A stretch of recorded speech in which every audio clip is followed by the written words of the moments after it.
Shalom Ubracha, que Hachem vous protège, vous donne la santé, la joie, la prospérité. Puisqu'hier, nous avons raconté une histoire d'une femme qui n'arrivait pas à avoir des enfants, et grâce à Dieu, avec le mérite et les bénédictions de mon père, elle a eu 3 enfants grâce à Dieu. Alors là, j'ai une autre histoire. Cette histoire-là, elle s'est passée au Brésil. À un moment donné, j'allais très souvent au Brésil. Et il y avait une famille que ils étaient une famille extraordinaire, mais ils n'avaient pas d'enfants. Ça veut dire le mari était marié avec la première femme, il a divorcé, il avait des enfants avec la première, mais après il s'est remarié avec la deuxième femme, il n'a pas d'enfants avec elle. Bon, il était un peu âgé, il avait peut-être à cette époque 60 ans. Alors, il s'est marié avec une jeune femme, une femme très jeune. Bon, je me rappelle, j'étais à son mariage, et quelques années plus tard,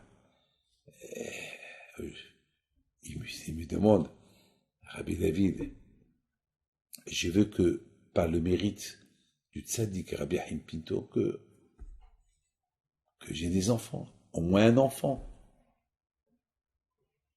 Je ne sais pas quoi lui dire. D'un côté, je vois qu'il était âgé. De l'autre côté, c'est un monsieur qui nous aide beaucoup. Et il était vraiment très très large avec nos institutions. Et j'étais un peu gêné. J'ai dit, ben, Ezat Hashem, avec les deux Akadosh Baruch Hu, quoi Akadosh Baruch Hu, il te donne des enfants. J'ai fait la bracha. Une fois, il voulait que je lui prête la canne de Rabbi Haim Pinto. Et je lui prêtais la canne de Rabbi Haim Pinto. Et j'ai vu l'aïmouna qu'il avait, il a pris la canne et il a dit, Bisrot Rabbi Haim Pinto, que Hashem, il me donne des enfants. Déjà, un enfant, il faut, je sais pas moi. Et je me rappelle que ces enfants, la première femme, ils étaient âgés. Déjà, il veut des enfants. Bon, j'ai répondu, je dis Amen, Amen, Amen. Oui, pas que quelques temps plus tard, il m'appelle, il me dit Rabbi David, j'ai un grand problème. Je dis quoi? Il dit, ben, ma femme, elle est tombée enceinte, elle a 4 enfants dans son ventre. Et les médecins, ils veulent que j'enlève 2. Parce qu'il n'y a pas de place, ma femme, elle est très maigre, il n'y a pas de place pour les 4 enfants, c'est impossible. Ces enfants-là, ils sont en danger, ils peuvent mourir, et ma femme aussi, elle est en danger. Je dis, attends, c'est vrai ce que vous me dites? Elle est enceinte de vous? Ben oui. Et de qui? Ah, je dis, pardon, j'ai rien dit. Je suis un peu perturbé. Attends, je sais pas quoi vous dire. Je sais pas quoi vous dire. Mais bien sûr, je peux pas vous dire d'enlever 2, c'est impossible. Et surtout, vous voulez nommer votre père qui vient de mourir. Alors, imaginez-vous elle a 3 filles et un garçon, et on va vous enlever 2. Et parmi les 2, il y a le garçon. Et alors, je sais pas quoi vous dire.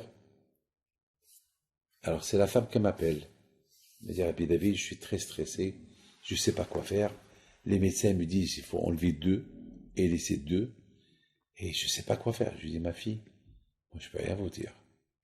Mais je peux simplement vous dire que c'est vous qui êtes responsable.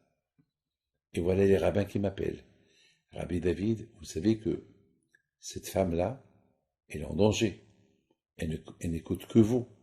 Il faut lui dire que c'est très dangereux. Écoutez, moi, j'ai jamais poussé une personne à faire un avortement. Il y a des rabbins, il y a des dayanim. Pourquoi moi je dois prendre cette faute-là? Non, je peux pas. Je peux pas dire oui, je peux pas dire non. Je préfère prier. La femme, elle m'appelle. Il dit, Rabbi David, merci que vous étiez de mon côté. Je dis, madame, je ne suis pas de votre côté. Moi, je suis neutre, je veux rester neutre, madame. C'est vous qui prenez la décision. Qu'est-ce que me répond cette femme-là? Eh bien, si le bon Dieu m'a donné 4, j'ai pas fait de traitement, j'ai rien fait. Et le bon Dieu m'a donné 4. Dans ces 4-là, il doit avoir un garçon, ou peut-être c'est 3 garçons et une fille, ou peut-être 4 garçons, ou peut-être 4 filles. Je ne sais pas, mais je ne veux pas prendre de risque. Le bon Dieu ne m'a pas donné 4 pour que j'enlève 2. Je dis, madame, faites ce que vous voulez. Alors, il me dit, faites-moi une bracha pour que je supporte cette grossesse. Faites-moi une bracha pour que Hachem il m'aide. Je voudrais la parole d'honneur. J'avais des doutes dans ma tête. Est-ce que je lui dis d'enlever 2, garder 2? Est-ce que je lui fais la bracha? Je ne savais plus quoi faire. Mais de l'autre côté, elle m'a donné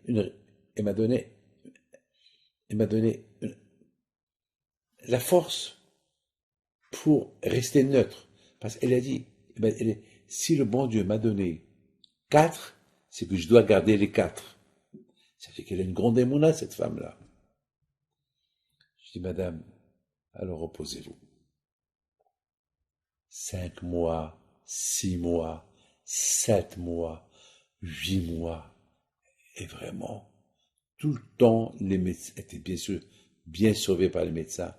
Les médecins ne comprenaient pas comment elle vit, comment les enfants y vivent.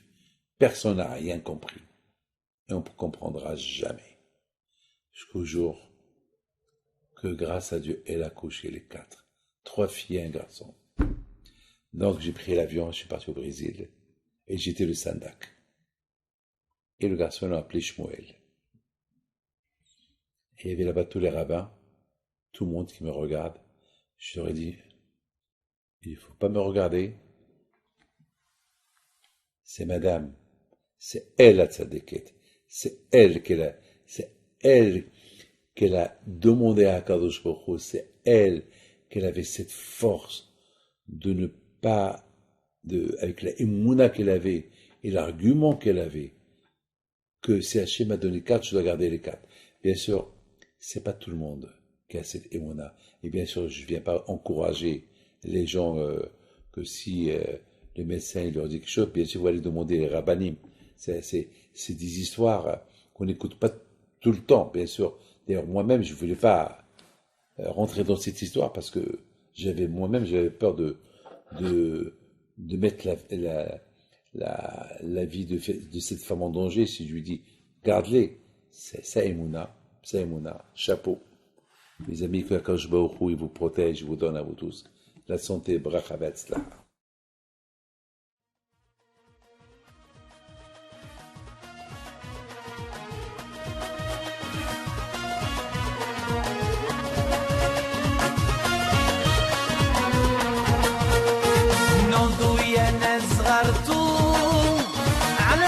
حيم بنتو وقف لنا زي خوتو يا وز خوتو